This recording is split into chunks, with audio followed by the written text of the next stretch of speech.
అంటే ఆ రోజు జగన్ గవర్నమెంట్ బదనాం చేయడానికి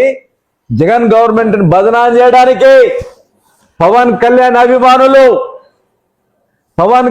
అభిమానులు భారతీయ జనతా పార్టీ కార్యకర్తలు తెలుగుదేశం కార్యకర్తలే కూలగొట్టిందట జగన్ని బదనాం చేయడానికి.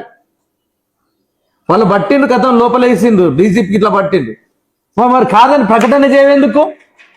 అది కాదని ప్రకటన చేయ, నువ్వు అధికారంకి వచ్చినావు కదా.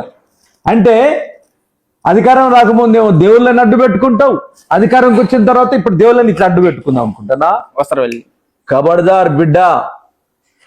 ఏ సినిమా కాదు సినిమా, వేషం కట్టినట్టు మోసం చేసినట్టు జనాలను కొన్ని రోజులు కొంతమందిని మోసం చేయొచ్చు, కానీ అన్ని రోజులు అందరిని మోసం చేయడు ఎవరి తరం కదన్నా. లెనిన్ మాటలు చిరస్మరణమైనది, ఆచరణయోగ్యమైనది. భవిష్యత్తులో నీకు ముఖ్యమంత్రి అవుతాడా? లేదు. అవుతాడా? ముఖ్యమంత్రి అవుతాడా? అసలకి నువ్వు అంతకుముందు నువ్వు ఎట్లయినా సినీ జూనియర్ ఆర్టిస్ట్ కదా, ఏమో మాకేమైనా ఉరగ పెడతారని కొద్దిగా అనుకున్నావు లేదా? మనసులో అనుకున్నావు లేదా? భాష అంతా భ్రాంతి ఏనా, జీతానా వెలుగింతేనా, ఆశా నిరాశేనా, బ్రతుకంతా నీ బ్రతుకు చెడ. కళాకారుల దగ్గర రా, సినీ కళాకారుల దగ్గర రా, ఇలా ఆదరించు. ఆత్మహత్య చేసుకుంటాను పిచ్చోళ్ళు అవుతాను లేదా? పిచ్చోళ్ళు కృష్ణానగర్లో తిరుగుతాను లేదా? వాళ్ళని పట్టించుకో, నువ్వు జనాలను పట్టించుకోకుండా పర్వాలేదు. చంద్రబాబు నాయుడు అయితే మీకు లేదు, డబ్బులు మీ దగ్గర లేవు, డబ్బులు లేకుండా డుబ్బు కూడా పనిచేయవు. పిండి కొద్ది రెట్టే.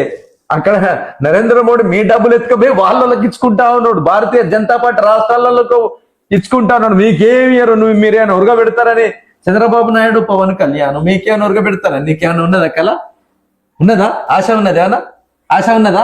వాళ్ళు ఏమైనా మీకు సాయం చేస్తారని ఆశ ఉన్నదా? లేదు కదా. కనుక కనీసం సినిమా వాళ్ళ బతుకులన్నా చూడరా నాయన మాయగాని, సినిమా వాళ్ళ బతుకులన్నా చూడు, వాళ్ళని బాగు చేయి.